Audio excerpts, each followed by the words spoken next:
इस वीडियो में हम कक्षा 10 का प्रश्नावली 3.6 का प्रश्न नंबर 1 के भाग 4, 5 और 6 को हल करेंगे। तो चलिए स्टार्ट करते हैं इस वीडियो को।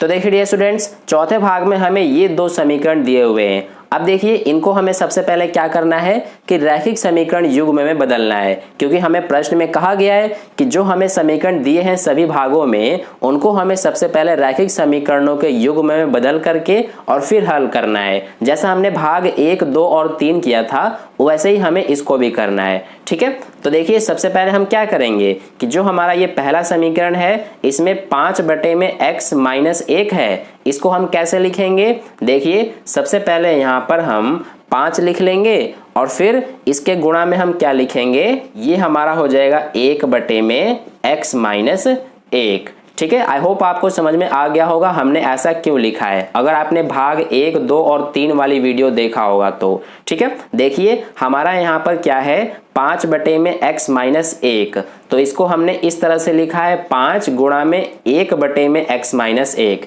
क्योंकि देखिए 5 का 1 से गुणा करेंगे तो 5 आ जाएगा और नीचे x-1 है तो यहाँ पर भी हमारा x-1 ही है। ठीक है, तो इस तरह से हमने लिख दिया। अब हमने ऐसा क्यों लिखा है ये आगे आपको समझ में आ जाएगा। ठीक है, अब देखिए प्लस में हमारा क्या है, ये है 1/y-2, तो यहाँ पर हम क्या करेंगे इसको एज इट इज लिख लेंगे। ये हमारा 1/y-2 बराबर में क्या है, ये हमारा 2 है तो ये 2 आ जाएगा।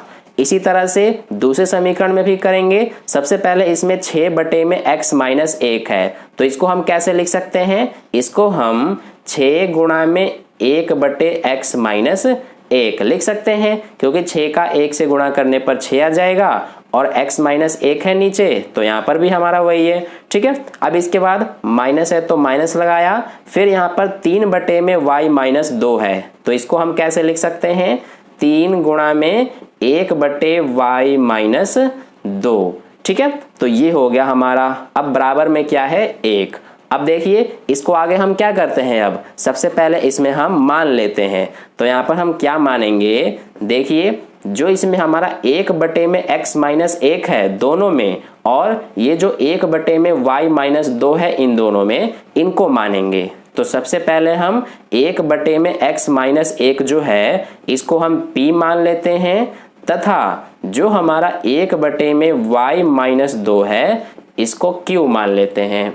ठीक है, आप p और q की जगह पर कुछ और भी मान सकते हैं, जैसे a, b या फिर कुछ और। ठीक है, तो इस तरह से हम कर लेंगे।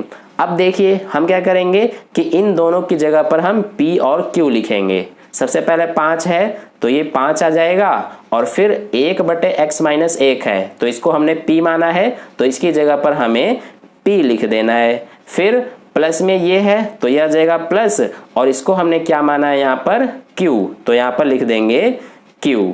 ठीक है, फिर बराबर में क्या है 2, तो ये हमारा हो जाएगा यहाँ पर पहला समीकरण। इसी तरह से इसको भी करेंगे। सबसे पहले 6 है तो 6 लिखेंगे और 1/x-1 है, इसको हमने p माना है तो इसकी जगह पर p लिखेंगे। फिर माइनस में देखिए 3 है और इसको हमने q माना है तो इसकी जगह पर q लिख देंगे। बराबर में क्या है हमारा, ये देखिए 1 है तो यहाँ पर 1 आ जाएगा और ये हो जाएगा दूसरा समीकरण। ठीक है, तो इस तरह से हमारा दोनों समीकरण बन गया है, ये हमारा अब रैखिक समीकरण बन गया। अब देखिए इसका हल ज्ञात कर लेंगे, तो वो हम कैसे करेंगे, इसमें हम विलोपन विधि का प्रयोग करेंगे। आप कोई और विधि का भी प्रयोग कर सकते हैं, ये आपके ऊपर डिपेंड करता है। ठीक है, तो देखिए विलोपन विधि से करने के लिए सबसे पहले इसमें हम क्या देखेंगे कि दोनों ही समीकरण में या तो p का गुणांक दोनों में या q का गुणांक बराबर होना चाहिए, लेकिन इन दोनों ही समीकरण में ना ही तो p का गुणांक ना ही q का गुणांक बराबर नहीं है, तो यहाँ पर हम p का गुणांक बराबर करेंगे। उसके लिए क्या करेंगे कि पहले समीकरण में पूरे में 6 से गुणा कर देंगे, क्योंकि दूसरे समीकरण में p का गुणांक 6 है। ठीक है, तो 5p में 6 से गुणा करेंगे तो ये हमारा हो जाएगा 5×6 = 30 और ये p प्लस में q में 6 से गुणा करेंगे तो 6q आ जाएगा, बराबर में 2 में 6 से गुणा करने पर 12। अब जो ये दूसरा समीकरण है इस पूरे में हम 5 से गुणा कर देंगे, क्योंकि पहले समीकरण में p का गुणांक 5 है, तो 6p में 5 से गुणा करेंगे तो 30p हो जाएगा, माइनस में 3q में 5 से गुणा करेंगे तो 3 पंजे 15q, बराबर में 1 में 5 से गुणा करेंगे तो 5। अब यहाँ पर निशान चेंज होगा, ये माइनस, ये प्लस, ये माइनस, ये तो हमारा कट जाएगा। ये देखिए प्लस का 6q प्लस का 15q, ये आ जाएगा हमारा 21q, बराबर में ये 12 माइनस 5, 12 में से 5 घटेगा तो क्या बचेगा 7। तो यहाँ से देखिए q का मान हमारा आ जाएगा ये 7 बटे में 21, क्योंकि 21 इधर गुणा में है, इधर आके भाग हो जाएगा। तो 7 एकम 7, 7 तिया 21, यानी q का मान हमारा क्या आ रहा है 1 बटे में 3। ठीक है, तो ये हमने q का मान 1 बटे 3 निकाल लिया। अब हम सबसे पहले यहाँ पर p का मान निकालेंगे। तो p का मान निकालने के लिए क्या करेंगे कि जो q का मान 1 बटे 3 आया है, इसको हम समीकरण नंबर 1 में रख देंगे। ठीक है, आप समीकरण 2 में भी रख सकते हैं, आपकी मर्जी है। तो समीकरण 1 हमारा ये है, यानी कि 5p प्लस q है। q का मान हमारा 1 बटे 3 बराबर में 2 है। तो यहाँ से 5p बराबर क्या आ जाएगा, ये 2, ये प्लस का 1 बटे 3 इधर जाके माइनस का 1 बटे 3 हो जाएगा। अब देखिए ये हमारा 5p बराबर, इसको सॉल्व करेंगे तो ये हमारा क्या हो जाएगा, इसको हम सबसे पहले 3 हमारा नीचे आ जाएगा, 3 का 2 से गुणा, 3 दूना 6 माइनस 1। तो यहाँ से हमारा 5p बराबर क्या आ गया, 6 में से 1 घटाएंगे 5 बटे में 3, तो p का मान आ जाएगा हमारा ये 5 बटे 3, ये 5 इधर जाके क्या हो जाएगा भाग में, क्योंकि इधर गुणा में है तो ये हमारा आ गया भाग में। अब 5 से 5 कट जाएगा एक बार में, तो p का मान हमारा क्या आ जाएगा, ये देखिए ऊपर 1 है और नीचे हमारा ये 3 है, तो ये आ गया p का मान 1 बटे 3। ठीक है, तो ये हमने p और q का मान निकाल लिया, जो कि हमारा दोनों का ही मान 1 बटे 3 आ रहा है। अब निकालेंगे x और y का मान, क्योंकि हमारा अभी हल नहीं आया है। हमारा हल ज्ञात करने के लिए x और y का मान हमें निकालना पड़ेगा। ठीक है, तो देखिए x का मान कैसे निकालेंगे, यहाँ पर हमने 1 बटे x माइनस 1 को p माना था, तो इसको लिख लेंगे 1 बटे में x माइनस 1 बराबर में p माना था, और p का मान हमारा क्या आया है 1 बटे में 3, तो इसकी जगह पर हम लिखेंगे 1 बटे में 3। अब इसको सॉल्व कर देंगे, आंसर आ जाएगा। देखिए 1 का 3 से गुणा 3 हो जाएगा, क्योंकि हम क्रॉस मल्टीप्लाई कर रहे हैं। ठीक है, तो 1 का 3 से गुणा 3 आ गया। अब x का 1 से गुणा करेंगे तो x आ गया, माइनस 1 का 1 से गुणा करेंगे तो माइनस 1। अब ये 3, ये माइनस 1 इधर आके प्लस का 1 हो गया बराबर में x, तो 3 प्लस 1 4 बराबर x, यानी कि x का मान हमारा 4 आ गया। इसको आप इस तरह से भी लिख सकते हैं x बराबर 4। ठीक है, तो ये हमारा आ गया x का मान। अब निकालेंगे y का मान। तो देखिए यहाँ पर हमने 1 बटे में y माइनस 2 को q माना था, तो इसको लिख लेंगे सबसे पहले 1 बटे में y माइनस 2 बराबर में q का मान क्या है हमारा, ये देखिए 1 बटे 3, तो लिखेंगे 1 बटे में 3। अब इसका भी क्रॉस मल्टीप्लाई कर देंगे, तो 1 का 3 से गुणा करेंगे तो 3 बराबर में y का 1 से गुणा करेंगे तो y, और माइनस 2 का 1 से गुणा करेंगे तो माइनस 2।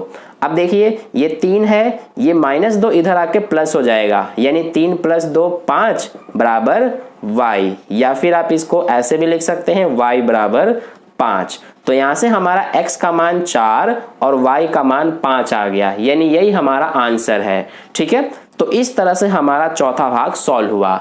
अब चलिए पांचवें भाग को करते हैं। अगर आपने इसको नोट नहीं किया है तो वीडियो को पॉज करके नोट कर लीजिए, नहीं तो इसका स्क्रीनशॉट मैं आपको टेलीग्राम ग्रुप पर सेंड कर दूंगा। अगर आपने टेलीग्राम ग्रुप ज्वाइन नहीं किया तो उसको ज्वाइन कर लेना, उसका लिंक आपको इस वीडियो का डिस्क्रिप्शन में मिल जाएगा। तो चलिए अब हम पांचवें भाग को हल करते हैं। तो देखिए डियर स्टूडेंट्स, पांचवें भाग में हमें ये 2 समीकरण दिए हैं। अब देखिए इनको भी सबसे पहले हमें रैखिक समीकरण युग्म में बदलना पड़ेगा। तो देखिए इसको हल करने के हमारे पास कई तरीके हैं, तो मैं आपको सबसे आसान वाला तरीका बताता हूं। देखिए क्या करेंगे, जो हमारा ये ऊपर है इसको एज इट इज लिख लेंगे 7x माइनस 2y, और जो ये बटे में एक्स वाई है इसको बराबर के इधर ले जाएंगे तो ये हमारा हो जाएगा गुणा में, क्योंकि इधर भाग में है। तो जब एक्स वाई का 5 से गुणा करेंगे तो ये हमारा 5x वाई आ जाएगा। ठीक है, तो ये हमारा बन जाएगा पहला समीकरण। अब इसी तरह से इसको भी कर लेंगे, ऊपर जो है उसको एज इट इज लिख लेंगे इस तरह से, और जो ये बटे में एक्स वाई है इसको इधर भेज देंगे तो 15 का एक्स वाई से गुणा हो जाएगा। तो ये हो गया 15 एक्स वाई और ये दूसरा समीकरण। अब देखिए इसको हल कर लेंगे तो यहाँ पर आप देख सकते हैं कि दोनों ही जो समीकरण हैं इन दोनों में ना ही तो x का गुणांक और ना ही y का गुणांक बराबर नहीं है। तो हमें विलोपन विधि से हल करने के लिए दोनों ही समीकरणों में किसी भी एक चर के गुणांक को बराबर करना होगा, या तो x के गुणांक बराबर करना होगा या फिर y के। तो यहाँ पर हम x का गुणांक बराबर करेंगे तो उसके लिए देखिए क्या करेंगे, जो ये पहला समीकरण है इस पूरे में हम 8 से गुणा कर देंगे क्योंकि दूसरे समीकरण में x का गुणांक 8 है। तो 7x में 8 से गुणा करेंगे तो ये हमारा 7 8 56 x हो जाएगा। माइनस 2y में 8 से गुणा करेंगे तो माइनस का 16y बराबर में 5xy का 8 से गुणा करेंगे तो 5 8 40 xy हो गया। अब इसी तरह से दूसरे जो समीकरण है इस पूरे में हम 7 से गुणा कर देंगे क्योंकि पहले समीकरण में x का गुणांक 7 है। तो 8x का 7 से गुणा करेंगे तो 8 7 56 x हो जाएगा और 7y में 7 से गुणा करेंगे तो 7 7 49 y हो गया बराबर में 15xy का 7 से गुणा करेंगे तो 15 7 105 xy आ गया। अब इसको सॉल्व करेंगे, ये माइनस आ जाएगा, ये भी माइनस, ये भी माइनस, तो ये हमारा कट जाएगा। ये देखिए माइनस का 16y माइनस का 49y दोनों माइनस माइनस में है यानी कि माइनस माइनस प्लस हो जाएगा। तो इन दोनों को जोड़ेंगे तो क्या आएगा, ये 9 और 6 15, 4 1 5 और 1 6 और ये हमारा माइनस का चिन्ह और ये y बराबर में यहाँ देखिए ये प्लस माइनस माइनस हो जाएगा यानी 105 में से 40 को घटा देंगे तो ये हमारा क्या बचेगा 65 और ये माइनस का चिन्ह और ये हमारा x y।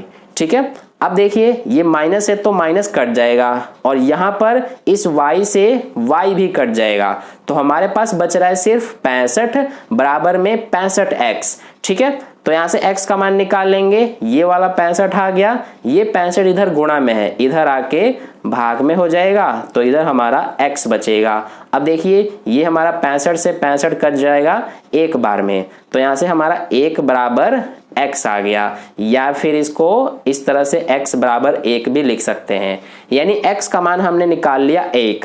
अब निकालेंगे y का मान, तो वो हम कैसे निकालेंगे, ये बहुत ही आसान है। इसके लिए क्या करेंगे कि जो x का मान 1 आया है इसको हम समीकरण नंबर 1 में रख देंगे। ठीक है, तो देखिए समीकरण 1 में रख के देखते हैं क्या आता है। समीकरण 1 हमारा ये है यानी कि 7x है, x का मान हमें 1 रखना है, माइनस में 2y बराबर 5x है फिर से तो 1 और ये y। अब देखिए 7 एकम 7 माइनस 2y बराबर 5 एकम 5 और ये y। तो यहां से देखिए 7 बराबर क्या आ जाएगा, ये माइनस का 2y इधर जाके प्लस हो जाएगा तो 5y प्लस 2y कितने हो जाएंगे 7y। तो यहां से हमारा y का मान क्या आ जाएगा, ये 7 इधर गुणा में है इधर आके भाग हो गया बराबर में क्या बचा y। तो 7 से 7 कट जाएगा एक बार में यानी 1 बराबर y आ गया यानी कि y बराबर 1। तो इस तरह से हमारा x का मान 1 और y का मान 1 यही हमारा आंसर है। ठीक है, तो इस तरह से हमारा पांचवा भाग सॉल्व हुआ। अब चलिए छठे भाग को करते हैं। तो देखिए डियर स्टूडेंट्स, छठे भाग में हमें ये दो समीकरण दिए हैं। अब देखिए इसको हमें रैखिक समीकरण में बदलने की जरूरत है ही नहीं क्योंकि ये दोनों हमारे पहले से ही रैखिक समीकरण में दिए हुए हैं। ठीक है, तो इसमें हमारा यही हो जाएगा पहला समीकरण और ये दूसरा समीकरण। अब देखिए इसको हमें हल कर लेना है विलोपन विधि से, तो उसके लिए यहाँ पर हमें देखना होगा कि जो इसमें दोनों चर हैं दोनों ही समीकरणों में या तो x का गुणांक या फिर y का गुणांक बराबर होना चाहिए, लेकिन इनमें नहीं है। यहाँ पर आप देख सकते हैं 6 है, इसमें 2 है x का गुणांक और y का गुणांक 3 है, इसमें 4 है। तो हम क्या करेंगे कि x के गुणांक को बराबर कर लेंगे। तो उसके लिए देखिए हम क्या करेंगे कि जो ये दूसरा समीकरण है इस पूरे में हम 3 से गुणा कर देंगे तो हमारा x का गुणांक दोनों का बराबर हो जाएगा। उसके लिए कि देखिए क्या करेंगे, ऊपर वाला जो है उसको एज इट इज लिख लेंगे, 6x प्लस में 3y बराबर में 6xy। अब जो दूसरा ये हमारा नीचे वाला समीकरण है इस पूरे में 3 से गुणा कर देंगे तो 2x का 3 से गुणा करेंगे तो 6x प्लस में 4y का 3 से गुणा करेंगे तो 12y बराबर में 5xy का 3 से गुणा करेंगे तो 15xy। अब यहाँ से ये हमारा निशान चेंज होगा। अब देखिए ये तो कट जाएगा, ये प्लस का 3y माइनस का 12y, तो प्लस माइनस माइनस यानी कि घटाएंगे तो क्या बचेगा 9y, और ये माइनस का चिन्ह बराबर में ये भी प्लस माइनस माइनस यानी कि इसमें भी घटाएंगे तो क्या बचेगा 9xy, और ये माइनस का चिन्ह। अब देखिए माइनस से माइनस तो कट जाएगा, यहाँ पर y से भी y कट जाएगा, क्या बच रहा है 9 बराबर में 9x, तो यहाँ से हमारा ये वाला 9 और ये 9 गुणा में है, इधर आके भाग हो गया, तो इधर क्या बचा सिर्फ x। अब देखिए ये 9 से 9 कट जाएगा एक बार में, तो एक हमारा आ गया x का मान, यानी कि x बराबर 1 भी हम लिख सकते हैं, तो ये हमारा x का मान आ गया। अब निकाल लेंगे y का मान, उसके लिए जो x का मान 1 आया है ये हम समीकरण नंबर 1 में रख देंगे, ठीक है। तो देखिए हमें क्या मिलेगा समीकरण 1 में रखने पर, समीकरण 1 हमारा ये है, यानी कि 6x है, x का मान 1 प्लस में 3y बराबर 6, x है दोबारा तो 1 और ये y, तो ये हो जाएगा 6 कम 6 प्लस 3y बराबर ये भी हमारा 6y। अब देखिए ये 6 बराबर ये प्लस का 3y इधर जाके माइनस हो जाएगा, तो 6y में से 3y घटाएंगे तो 3y बचेगा, तो यहाँ से y का मान देखिए क्या आ जाएगा, ये हमारा 6, ये 3 इधर आके भाग हो जाएगा, तो 3 एकम 3, 3 दूना 6 कट जाएगा, तो आ रहा है हमारा 2 बराबर y, यानी कि y का मान हमारा 2 आ गया, ठीक है। तो इस तरह से x का मान 1 और y का मान 2, यही हमारा आंसर है।